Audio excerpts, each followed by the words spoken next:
पाकिस्तान आलमी मालियाती इदारों का मुस्तकिल गाहक बन गया है। जो गाहक उधार वापस करने के काबिल ना हो, इसे ज़्यादा वक्त तक कोई बर्दाश्त नहीं करता। इसलिए मुआशी तौर पर खुद कफील होना ही मुल्क को बचाने का वाहिद जरिया रह गया है।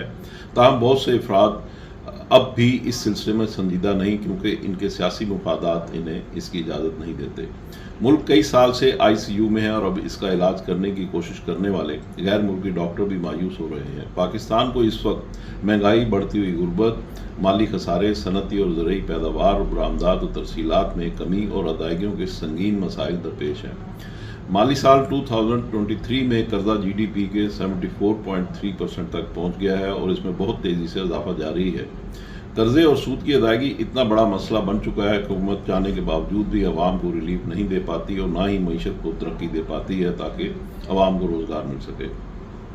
अब तो आलमी इदारे और दोस्त ममालिक पाकिस्तान की मईशत के बारे में बार बार वार्निंग दे रहे हैं और मईशत में बुनियादी कमजोरियों की निशानदही और उनके हल का मुतालबा कर रहे हैं।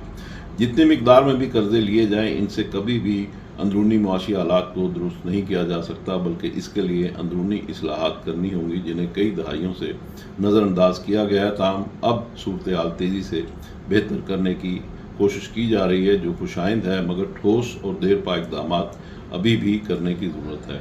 गैर कानूनी अफगान बाशिंदों को इनके मुल्क वापस भेजने का फैसला इंतहाई अहम और दुरुस्त है। अहम इस्लाहात को मज़ीद टालने से मामलात तवक्को से ज़्यादा तेज़ी से बिगड़ेंगे, जिन्हें कंट्रोल करना शायद किसी के बस की बात नहीं होगी। हुकूमत अपने अखराजात को कम करे और मुल्की मईशत को जोंकों से बचाने की इब्तदा नाकाम सरकारी इदारों की फौरी फ़रोग से करे, क्योंकि ये मुल्क के लिए एक बहुत बड़ी मुसीबत बन चुके हैं।